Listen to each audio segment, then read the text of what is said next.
it's occurred to me that I never actually did a review of the Al Rajaki archives, that, a product that I was so goddamn excited about. The reason being, I was so inspired and influenced by everything that was in the Al Rajaki archives that I went full blown into creating a multi-level dungeon based off of all the notes and information and what was in the Al Rajaki archives. And then I went about, filling it out and placing stuff and designing it and then playing it. But then that eventually petered out, and I kind of ended up getting into starting to play old 80s CRPGs, and one thing led to another and whatever. The other reason I never really made a review was I was going to be incredibly scattered because there was just so much to cover, so many thoughts, that it was going to be, maybe 20% review, 80% thoughts and opinions. And it was just going to be scattered and all over the place. And that wasn't really going to do anybody any good. Because there was no way I can talk about this without, expressing my viewpoints on the actual content, as opposed to whether it's an interesting product or not. But then I kind of realized it being scattered, my review and talking about it being all over the place is pretty much an appropriate preview of what's in the Al Rajaki archives. Because, okay, I'll give you an example, right? The Al Rajaki archives is divided into sections, but each section has its own subsection, and some of those subsections have their own subsections. Like, to give you an example, in the opening section, right, you have pre-D&D, Blackmoor, Original Greyhawk Campaign, World of Calibran, which is basically Robert Kuntz's world. Then we have Tekumal, and then miscellaneous. Well, let's say I go under World of Calibran, right? Well, now I have Timeline, Adventures, Campaign Guide, and Supplement 5. Okay, here's where I'm going to go off the bells. Supplement 5, Robert Kuntz was actually established that Robert Kuntz was going to make a 5th supplement, which was his world with his house rules, right?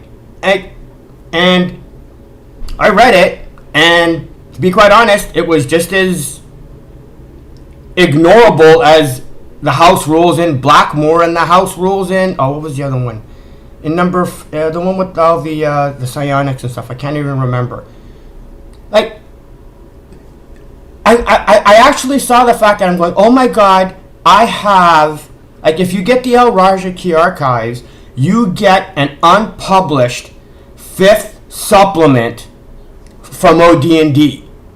Okay? The only problem is that most of it is just his house rules and his way of kind of fighting and playing and designing things, which I really have no interest in, which leads to another aspect of the Al Rajaki archives.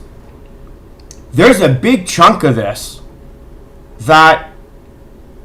there's a big chunk of stuff that's in the Al Rajaki archives that I got the impression it was just Robert Kuntz going, hey, look what I did. Like, it's not that it's useful information or even interesting information. It's just, look what I did, look what I designed, I'm gonna show it off to you. Which is a good example of what, Supplement 5 was. But again, let's go into subsections. Campaign guide. Well, you click on campaign guide, you got campaign map notes and maps, you got magic NPCs, and you got PCs, right? You go to campaign notes and maps, okay, you got Calibran outline, Calibran manuscript, campaign notes blue folder, campaign notes blue notebook, campaign notes main collection, campaign notes miscellaneous, creation myth, Asare, creation myth, Oworth, demonry, globe, play by mail, rumors, planes, regions. You click on regions. You got Kingdom of Blackstar, Dreamlands, Original, the Baronies, right?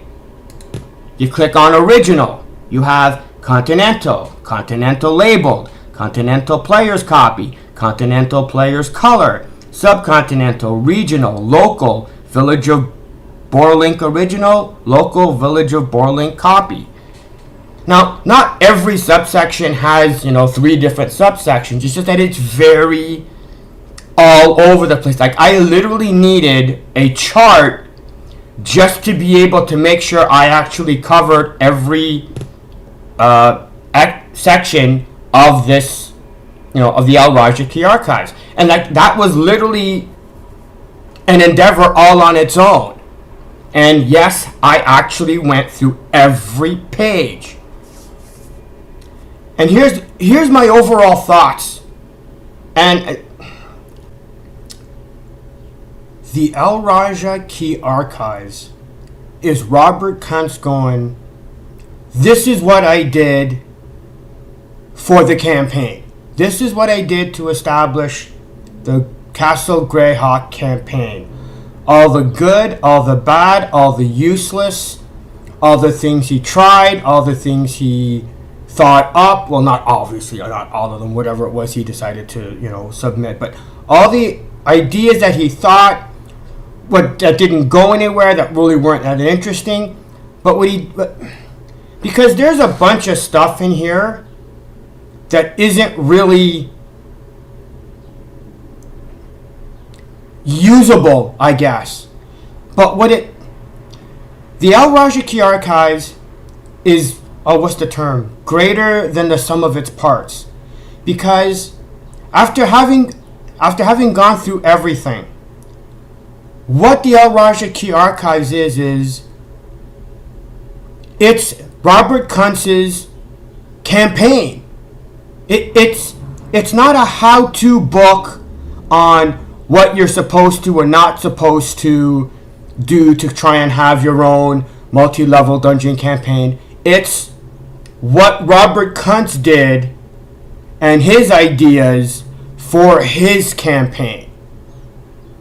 And there are parts where you literally have to slog through a bunch of stuff that's like, this isn't really that interesting. This isn't really, it's like, whatever. Like, why did you add this? And it's like, well, he added stuff not because it was something that you could use for your own campaign, but it was to show this is an idea he had. This is what he tried doing. And it's like, you can do that too. You can establish ideas in an od&d campaign that may never go anywhere, but at least freaking try them. Here's the other thing about the Al Raja Key Archives. It invalidates every mocking, ridiculing of the od&d multi-level dungeon. Okay? All the whole thing about calling it like it's a gonzo type way of playing Dungeons and Dragons. It's like a fun house type way of playing. It's a fun house, multi-level dungeon. It's a antiquated way of, how you were supposed to play, in the 70s, but not how you play now. It invalidates all of that. It even invalidates the whole mega dungeon subgenre of people playing D&D. Who the whole mega dungeon way of trying to create dungeons and how to play D&D. It established that that's not even close to what it's like to establish a multi-level, because it even invalidated my own preconceived conception of what a multi-level dungeon was. Because to me, the multi-level dungeon was just the multi-level dungeon. And at the bottom level was basically the end boss that you had to destroy or kill, and that was the multi-level dungeon. I was inspired by old school 80s CRPGs like Wizardry. I mean, that's what I played. That was influenced me. So, I create my, 8, 9, or 10 level dungeon. At the bottom level, at the lowest level was a big end boss monster that you had to kill. That dungeon was done. Create a new multi-level dungeon. Well, with the Al Raja Key Archives, it establishes that a multi-level dungeon is in and of itself its own campaign that goes beyond the multi-level dungeon in and of itself. because there are numerous, because even as I'm reading through the archives and through all the various categories and sections, there are multiple references of Robert Kuntz talking about how the players would want to explore on their own outside the dungeon. And Robert Kuntz would have to go, oh, and he'd have to make something up. Because the players, because back then in OD&D, the players decided where they wanted to go. Whereas now, the players go where the DM decides they need to go. Okay? And there was more to just the multi-level dungeon than just a multi-level. Like there are notes of various. It's not just, oh, this forest here and this river there. It's like, oh no, this forest has this little mini adventure in it. This river has its own little town and its own little adventure. Okay, one of the big things this that's in the that I like that caught my attention was there's a pseudo Cthulhu type. He ripped off the Cthulhu mythos to kind of create his own little thing going. So he's got, and this also ties into how unsorted and all over the place the archives are, because in one section you'll find a dungeon level talking about all the Cthulhu type creatures and that little dungeon level, right? And the notes and stuff. Now here's the thing. These are none of the stuff that's in the Al Rajaki archives is like a finished product. You are literally gonna, like, if you go through this dungeon, it's like, I don't know, like 26 or something odd pages of notes, and like a lot, and some of it's scribble, right? Like it's just, you know, notes on line paper, and like you have to go through all of it just to try and get information on just what's going on this dungeon. But then at the same time, in another section, in another part of the archives, there's a plane where of the Cthulhu creatures come from, and there's information about the Cthulhu creatures and the way they work in that section on the plane, on their own individual plane. But then in the world of Greyhawk, right, under the city section, there's a subsection about a church that's in the city of Greyhawk that's a secret church that's secretly devoted to this Cthulhu mythos, this Cthulhu creatures and clerics or whatever. So there's not just one section and it's just like, oh, Cthulhu mythos and all the information's there. You got to go to this one subsection to find, you know, the dungeon level information. Then you got to go. Then you kind of go, and it's not like the index is that helpful, because there's an index, but I either I haven't been able to figure how the index is supposed to work, or whoever designed this index needed to provide an instruction manual.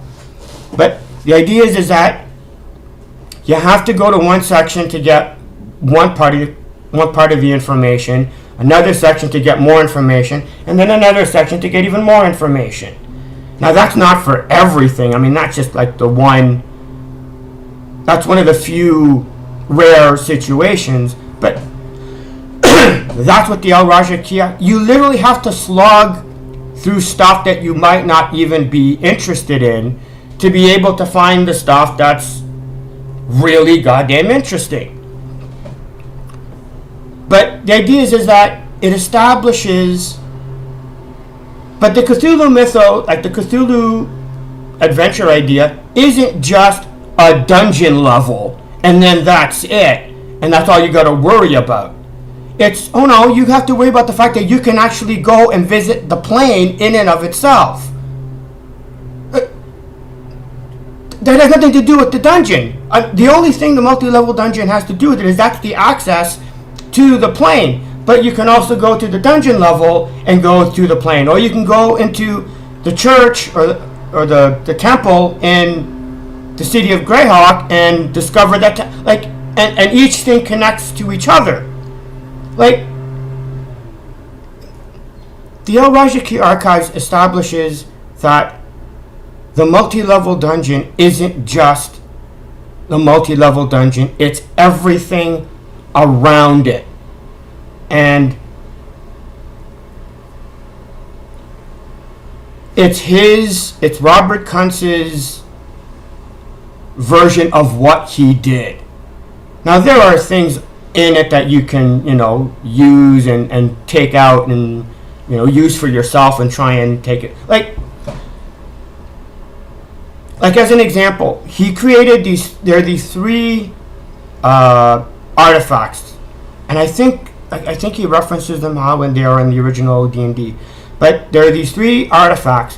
One was designed for the cleric, one was for the fighter, and one was for the magic user. I don't think the thief had been designed yet. But what the idea was is that these artifacts were for each of these specific classes, and whoever owned that artifact of their class, it established that they were the epitome of that class.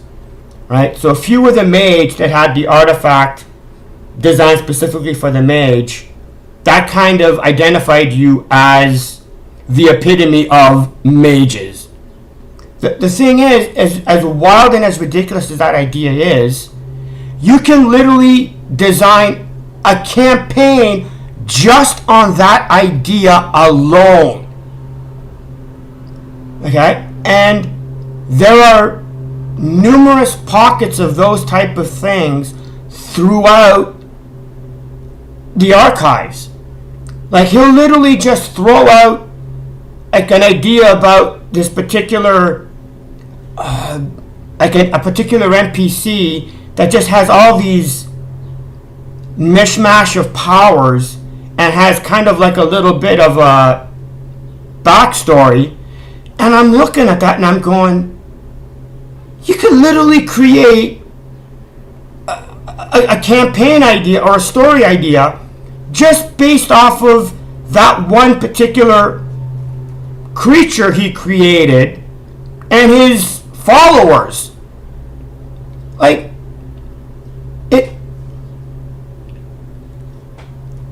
the archive it also has ideas for magic items, not so much monsters, but it has ideas that you could literally take and just take and expand on your own, because he doesn't explain how he expanded it, because I'm sure he has. He just hasn't, put it into the archives.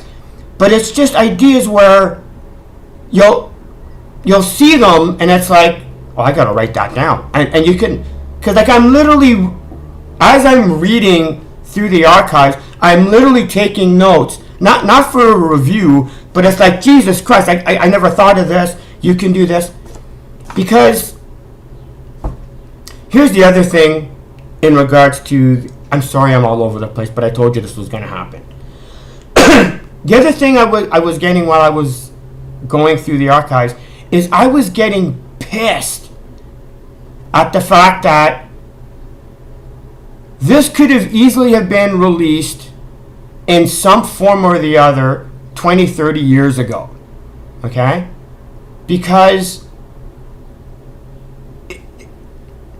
you had that, what was it? Ruins of Undermountain, which was a piece of shit product. Sorry. For those of you who you had to think second edition modules were good. You had to think the idea of a supplement of Book of Fighters, Book of Paladins, Book of Mages, Book of Elves, Book of Dwarves. You had to think those type of supplements and those periodicals were of value to think that the Ruins of Undermountain was a viable product. Now, there were some interesting ideas and little tidbits in it, but it was like, having done that, having even done the not the mock Castle Greyhawk one, but the one where it wasn't even close, but it was like its own little, where they actually tried to take it seriously. If you could have done those, okay, excuse me, there was no reason you couldn't have taken the ideas and concept of creating a campaign based off of the multi-level dungeon, and you could have printed that 20, 30 years ago, if not more. I was really pissed or ticked at the fact that it took this, doing it independently, not even a book form that you can get, or you can get through TSR, but you have to get, like, this should have been not a huge product, but it should have been a product that should have existed during the first edition of Dungeons and Dragons. I don't want to belabor this.